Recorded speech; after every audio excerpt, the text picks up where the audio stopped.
자, 11강의 세 번째 강의 하도록 하겠습니다. 천간과 지지는 같은 십성도 다르게 현실화한다.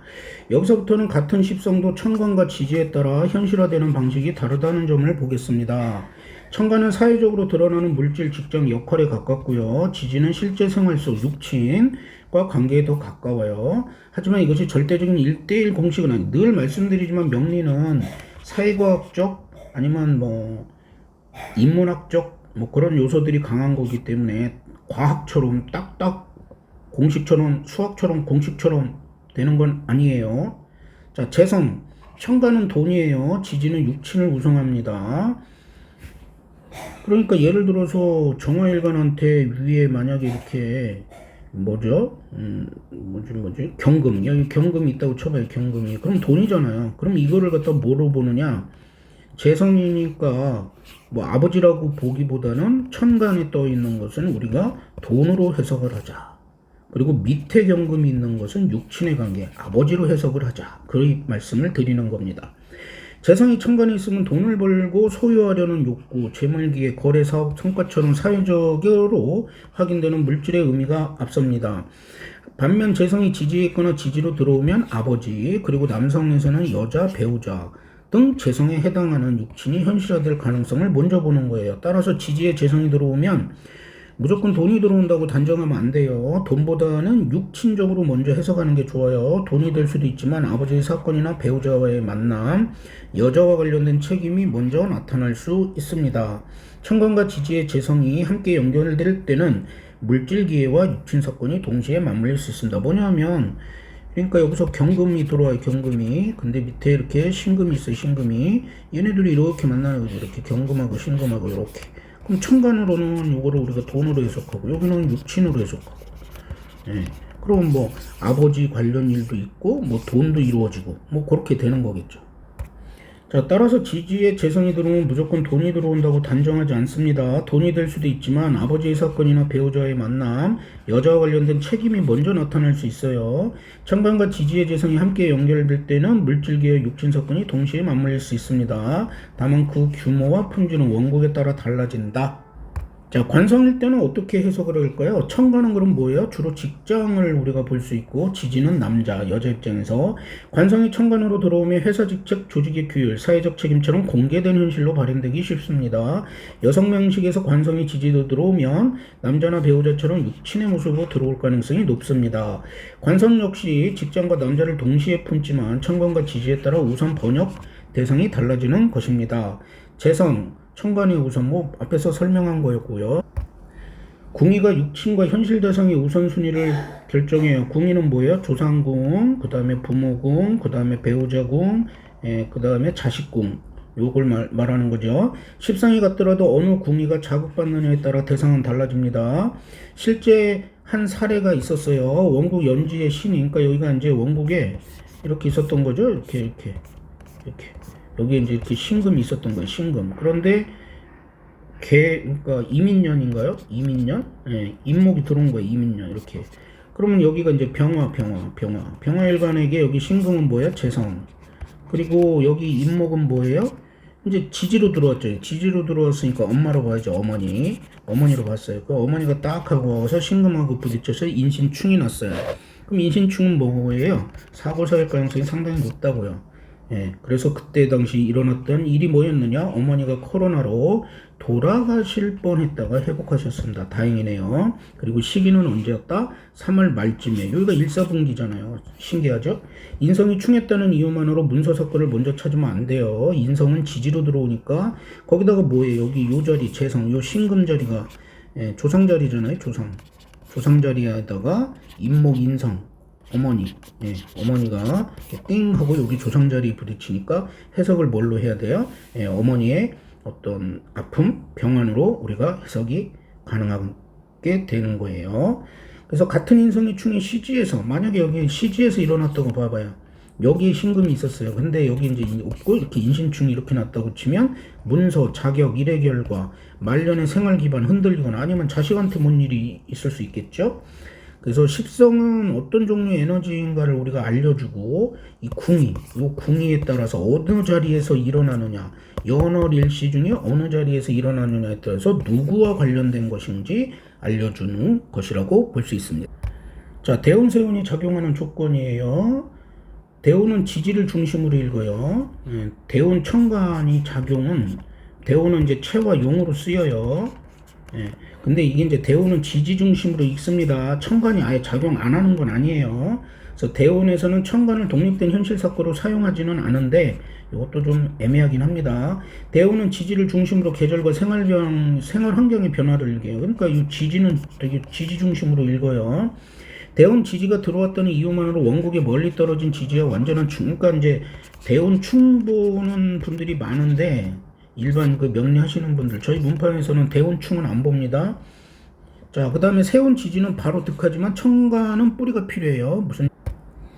자, 세운 지지가 있어요. 근데 이렇게 이제 어떤 분이, 여기가 정화일간이라고 볼게요. 정화일간인데, 뭐 우리가 이제 돈을 제일 원하니까, 여기에 이제 예를 들어서 이렇게 신금이 있다고 쳐볼게요. 신금이. 근데 어느 날, 요로 이제 뭐 금기운이 온다고 쳐봐. 이렇게 금기운이. 근데 이분한테 이제 금기운이 들어오는 게 육친이라니까? 이분이 그러니까 돈을 벌려면 뭐가 들어와야 돼? 이 위로 여기서 금기운이 들어와야 돼. 경금이나 신금이나 이 천간으로.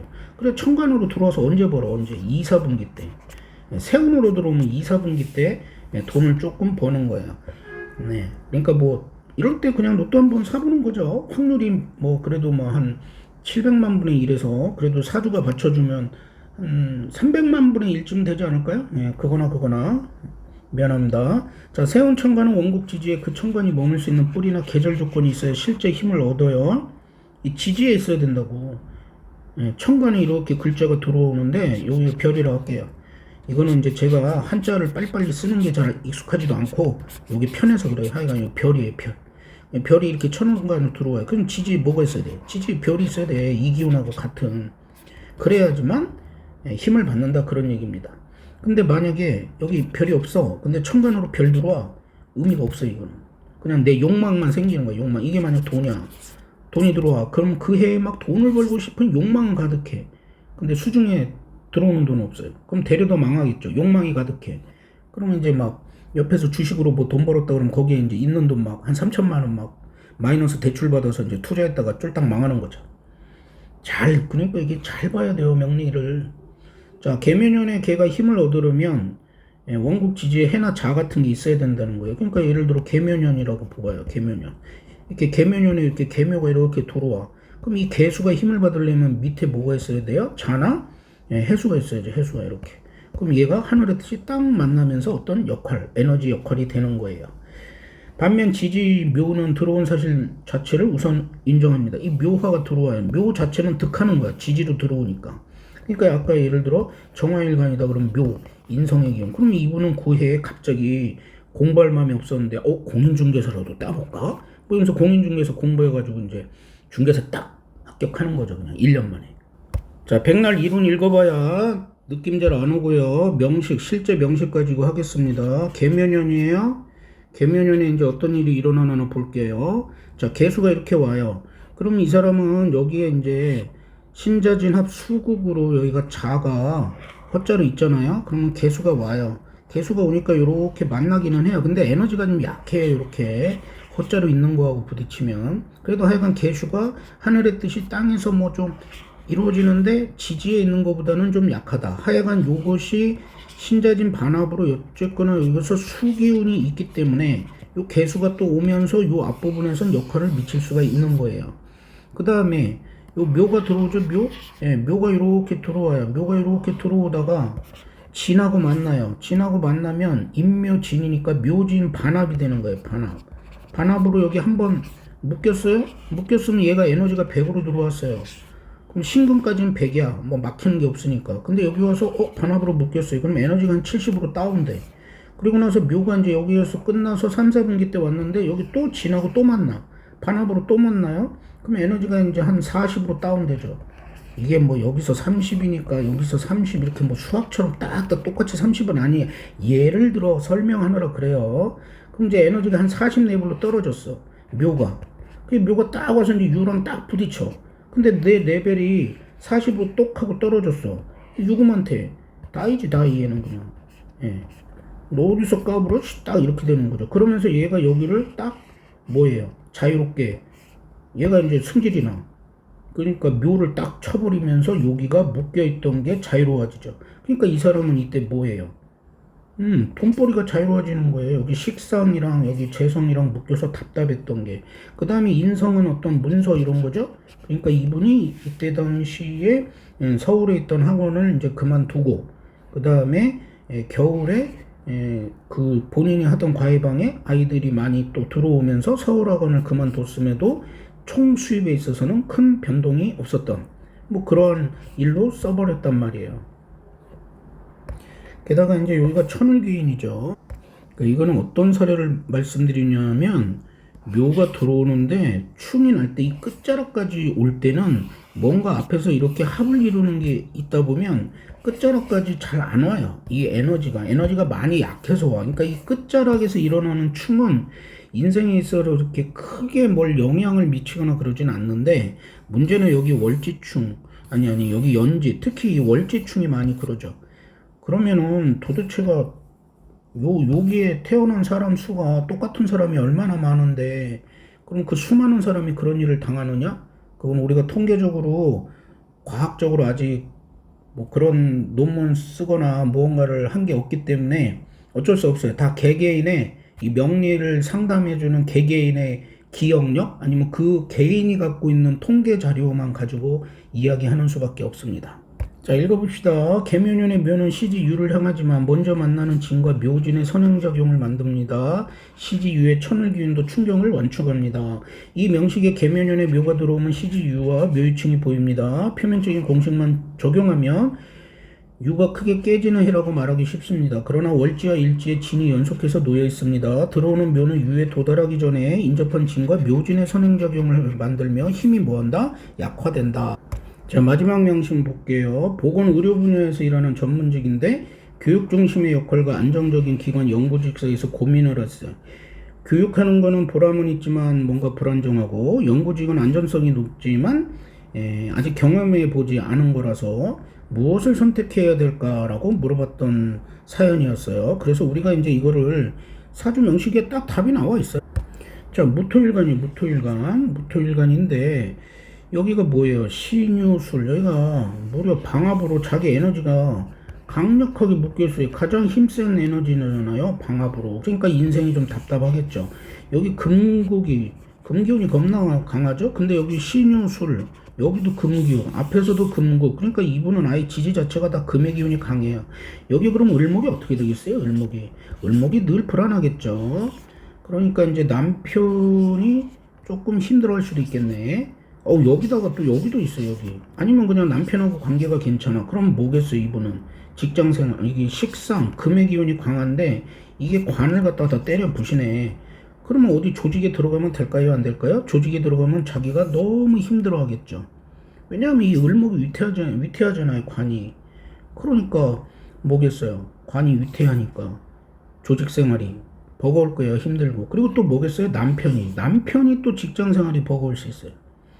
남편 자체도 또 직장 생활 자체가 버거울 수 있는 거예요. 이 을목이 위태하게 을목 하나 천간에 떠 있잖아요.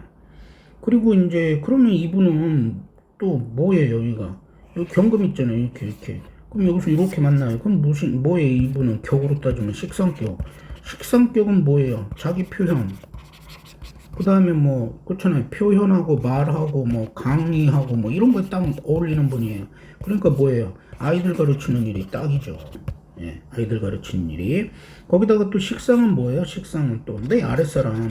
여자한테는 식상은 자식이란 말이에요. 그러니까 내가 가르치는 그 제자들, 뭐 아니면 나한테 배우는 뭐 수업, 뭐라고 할까? 하여간 피교육생들, 그 사람들이 다 자식들 역할을 하는 거죠. 그래서 자연스럽게 어디 조직의 연구원보다는 아이들이든 뭐 하여간 피교육인 쪽이든 하여간 가르치는 일 쪽이 딱 어울린다 이렇게 되는 거예요. 그리고 여기 재성운이 딱 하나 떠 있네. 그럼 이분은 언제 돈을 무지 벌까요? 대원에서 나이가 이제 40 중후반쯤 돼가면 여기서 이제 돈을 많이 벌 거란 말이야. 이게 임수잖아요. 그런데 뭐가 받쳐줘야 돼요? 대운에서 수기운이 탁 받쳐줘야겠죠. 언제? 한 40 중반부터 만약에 뭐 밑에 해자 축으로 들어오면 30년간 엄청 벌어. 그럼 뭐겠어요? 애들 가르치는 어떤 이쪽으로 겁나게 유명해질 거예요. 유명해져가지고 임수를 먹겠죠. 근데 아쉽게도 만약에 지지 대운에서 수기운이 안 들어와. 그럼 뭐겠어요? 이거는 그냥 욕망으로 끝나는 거예요. 욕망. 아, 돈 많이 벌고 싶은데 욕망으로 끝나요. 그래서 대운이 그래서 좀 많이 중요합니다. 그러면 이분은 이제 언제 돈 벌어야 돼요? 세운에서 돈 벌어야죠. 세운 3년 해자축.